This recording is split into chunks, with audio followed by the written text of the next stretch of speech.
Ah ben, on s'en souvient tous en fait. On faisait un pot de fin d'année, donc c'est là qu'ils nous ont annoncé officiellement leur départ en retraite. C'était il y a 2 ans et demi. Tout de suite, ils nous ont dit qu'il y avait un départ en retraite et donc forcément que l'entreprise allait peut-être avoir ou non un avenir. Donc nous, tout de suite, c'est vrai qu'on s'est réunis entre nous, entre les salariés, pour savoir, est-ce qu'il y aura pas quelque chose à faire, profiter du départ en retraite entre guillemets pour peut-être racheter l'entreprise ou amener quelque chose. Et rapidement après, quand il y a eu une réflexion, une discussion avec l'actuelle direction sur le devenir de la société, où on a eu une proposition, une perche tendue entre guillemets de ça pourrait peut-être être vous aussi. Donc on s'est mis à réfléchir autour d'une table tous ensemble et puis à essayer de construire un projet commun, quoi. Comment c'est venu l'idée de se dire et si on la rachetait nous? C'était plutôt en fait pour pérenniser l'emploi, parce que c'est vrai qu'il y a beaucoup de personnes qui veulent travailler dans le domaine, mais il y a peu de bureaux au final et peu d'emplois qui se matérialisent là-dedans. Et c'est vrai que nous on a la chance d'être de CDI dans un métier qui nous passionne. Et en fait on savait très bien que si on sortait un petit peu de ce bureau d'études, tous ne retrouveraient pas du travail forcément dedans, ou alors on aurait été obligé de bouger dans d'autres endroits, là où il y a des beaucoup plus grosses entreprises avec un métier qui est différent, qui est plus spécialisé, donc qui est peut-être moins intéressant par rapport à nous ce qu'on vit à l'intérieur de l'entreprise. Et donc en fait tout simplement c'était comment est-ce qu'on peut faire pour pérenniser notre emploi, pour rester ici. On habite tous ici, on essaie beaucoup des premiers emplois ici, ce qui veut dire qu'on a construit, on a fondé des familles autour, c'est aussi des familles qui sont tout autour. Et c'est vrai que la première démarche était comment est-ce qu'on peut faire pour garder notre emploi. Et en réfléchissant aux possibilités, en fait il y en a une qui nous est arrivée la meilleure, vraiment le top, c'était de racheter l'entreprise. Et donc au sein d'une Scope, c'était ce qui nous paraissait le plus cohérent en fait. Ça veut dire aussi que vous vous êtes pas dit qu'un repreneur potentiel pourrait conserver le bureau en l'état, là où il était? Un repreneur, en fait, ça aurait été une société, j'imagine, qui nous aurait racheté, alors petite ou grande.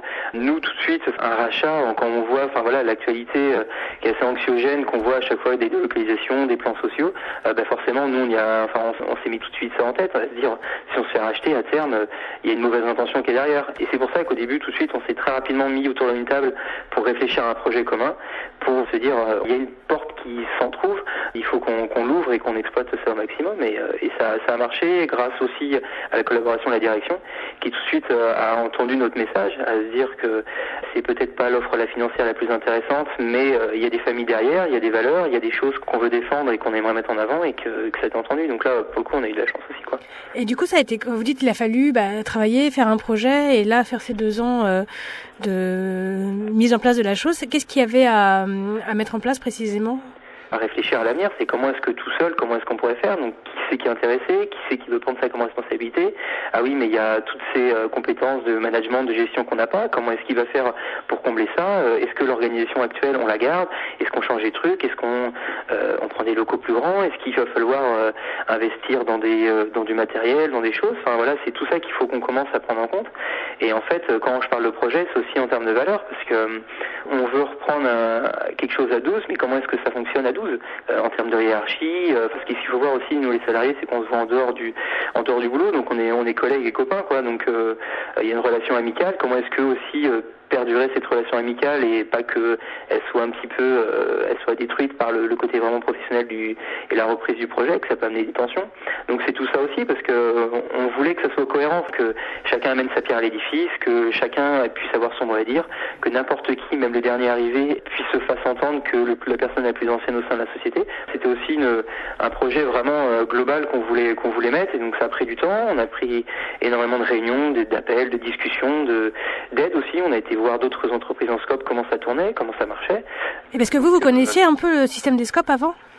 Alors avant, honnêtement, je pense que sur l'ensemble des salariés, il y en avait une ou deux qui avaient des personnes qui travaillaient en Scope et même éloignées, mais la majorité, ça a été une totale découverte. Je me rappelle au début, on se passait des liens de chaînes d'infos, où ça parlait des Scopes, où il y avait des reportages pour apprendre un petit peu, pour voir un petit peu comment ça passait. On s'est fait aussi tourner pas mal de documents informatifs des Scopes. Qu'est-ce que c'est? Déjà, même le mot Scope, on savait pas ce que voulait dire l'acronyme. Donc c'est plein de choses. Donc il y a eu vraiment au début cette information importante à mettre en place, voir si ça nous correspondait.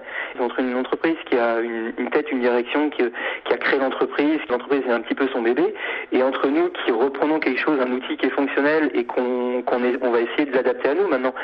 Maintenant que l'outil va nous appartenir, nous on va essayer d'y mettre nos valeurs, d'y mettre aussi ce à quoi on ressemble, ce à quoi on veut, Et c'est vrai que nous, on va travailler dans la continuité par rapport à l'entreprise, parce qu'elle roule, elle tourne.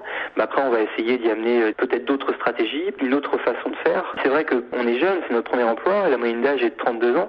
Donc c'est vrai aussi, il y a une nouvelle façon peut-être de travailler. Il y a aussi des nouvelles choses à mettre en place, avec plein d'outils qu'on va pouvoir aussi mettre, d'autres moyens de méthodes de communication. Enfin voilà, et c'est vrai que ça, c'est le côté technique, mais au sein de l'entreprise, nous, on changera rien de plus parce que ça tourne, mais après, une autre façon de manager, enfin voilà, à plus, à 12, avec des décisions qui sont collégiales, avec plus de discussions. Qu'est-ce que chacun propose? Quelle pierre chacun peut amener à l'édifice, quoi.